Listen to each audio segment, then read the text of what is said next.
Muito bem-vindo ao nosso tema de hoje, um tema importantíssimo para a nossa vida espiritual, para o nosso crescimento na fé.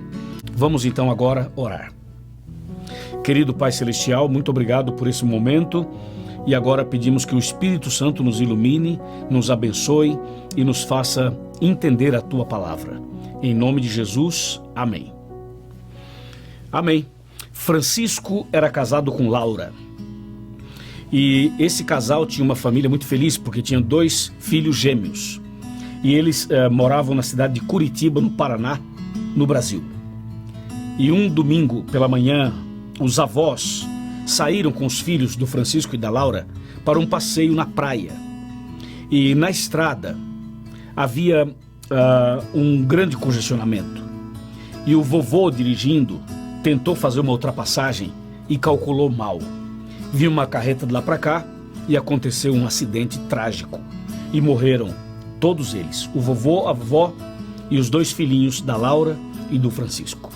O Francisco ficou totalmente destruído por dentro e a esposa Laura também.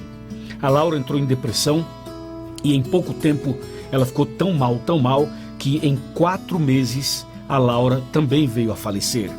E o Francisco ficou sozinho, sem esposa, sem filhos, sem esperança, sem expectativa nenhuma de vida.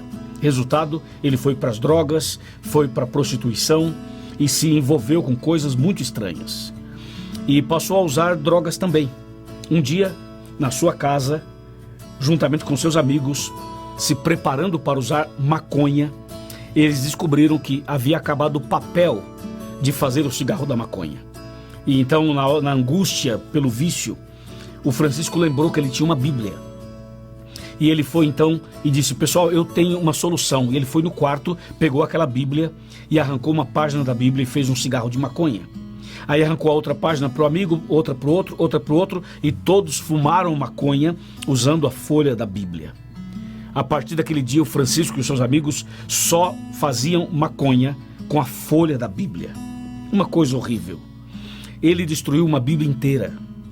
Um dia, fumando maconha com a folha da Bíblia, ele ligou a televisão no sábado. E quando ele ligou a televisão, ele achou a TV Novo Tempo. E começou a assistir a TV Novo Tempo. E de repente começou o Arena do Futuro, que é o nosso programa da TV. E então eu estava pregando no Arena e eu dizia assim: você que está me assistindo, que está usando drogas e que está pensando em cometer uma loucura. E o Francisco estava assistindo com um cigarro de maconha na mão, feito com a folha da Bíblia. Ele se assustou quando eu disse: você que está usando drogas, me assistindo agora, Deus vai mudar sua vida. E aquele dia, o Francisco ficou tão emocionado, começou a chorar, se ajoelhou nos pés da televisão, com um cigarro de maconha na mão, feito com a folha da Bíblia. E naquele dia, aconteceu um milagre, uma mudança total na vida dele. Que coisa impressionante, não é? Hoje, eu trouxe a Bíblia que o Francisco destruiu, fumando maconha com as folhas da Bíblia. Eu trouxe aqui. Daqui a pouquinho eu vou te mostrar. Faça o estudo bíblico e já eu volto para te mostrar essa Bíblia que o Francisco destruiu, usando as páginas dela para fumar maconha. E aí? O que é que Deus faz com uma pessoa dessas? No juízo final, essa pessoa será salva ou será condenada? O que aconteceu com Francisco? Qual foi o final dessa história? Você deve estar ansioso pela história do Francisco, né? O que aconteceu com ele e cadê a Bíblia que ele fumou e tudo isso. Bem, antes de mostrar, eu quero te dizer o seguinte: a quem você recorre quando você é injustiçado? Quando você é mal entendido? Quando as pessoas não compreendem você? Outra coisa, quando o ser humano fala assim: eu quero justiça, eu quero justiça, eu quero justiça, será que o ser humano sabe o que está falando? O que é a verdadeira justiça? O que a Bíblia fala sobre isso? Se você for para Apocalipse 14, por exemplo, você vai ouvir falar sobre o juízo final. A Bíblia fala sobre o juízo final. E Apocalipse 14 trata desse assunto de uma maneira muito profunda. Eu gostaria de ler um texto aqui de Apocalipse 14 para você. Versículo 6 e versículo 7. Vi outro anjo voando pelo meio do céu, tendo o evangelho eterno, para pregar aos que se assentam sobre a terra, e a cada nação e tribo e língua e povo.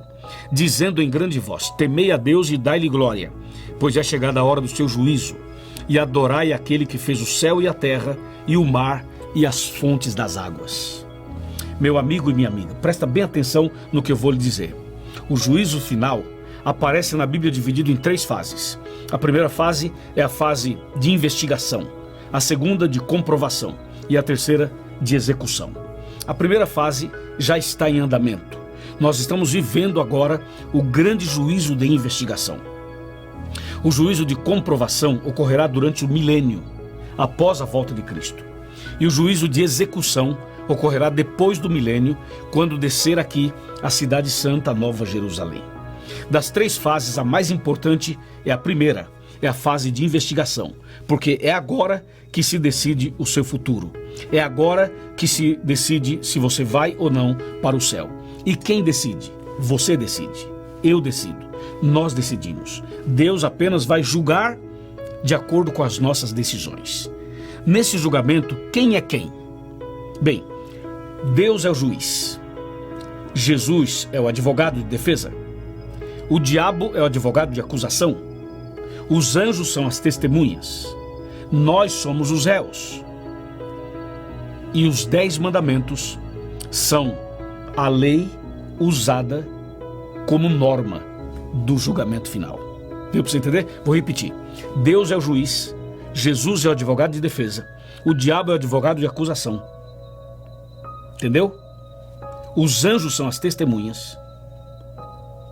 Nós somos os réus.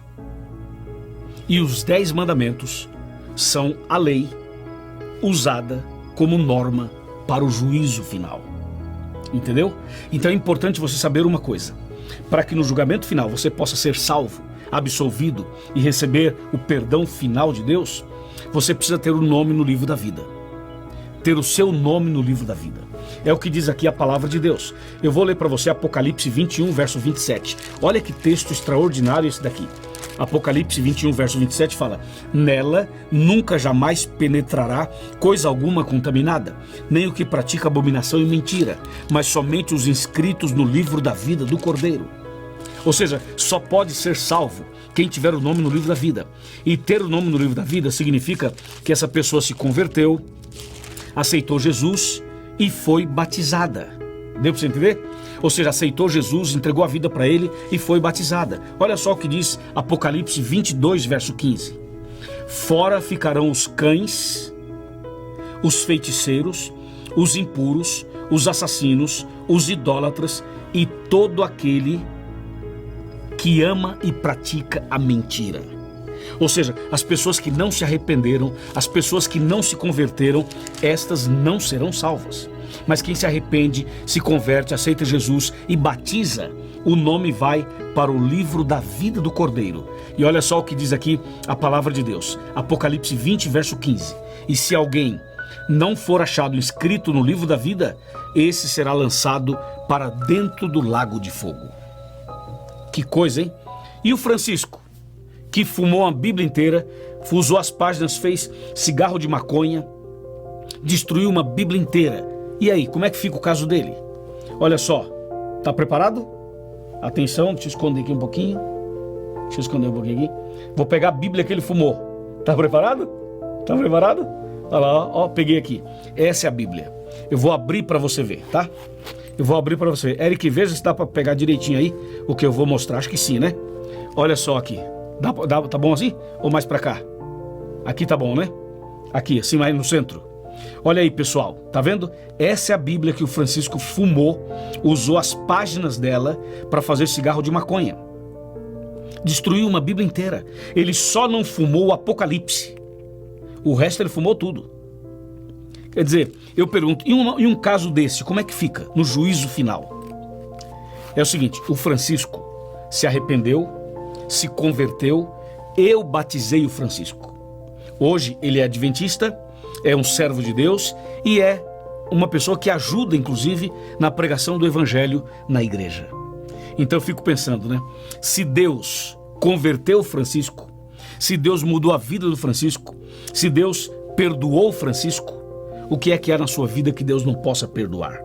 Deus pode perdoar você, Não importa o que você já fez, o que você deixou de fazer, se você já matou, se você já roubou, se você já mentiu, se você se envolveu em corrupção, se você praticou um aborto, se você praticou uma agressão, se você não foi honesto aqui, não foi honesto ali, não importa o pecado que você cometeu. Se você se arrepender de verdade, se você confessar os seus pecados de verdade, se você pedir perdão a Deus de verdade, Deus perdoa você por causa de Jesus. E Jesus, que é o seu advogado, ele intercede por você perante o Pai.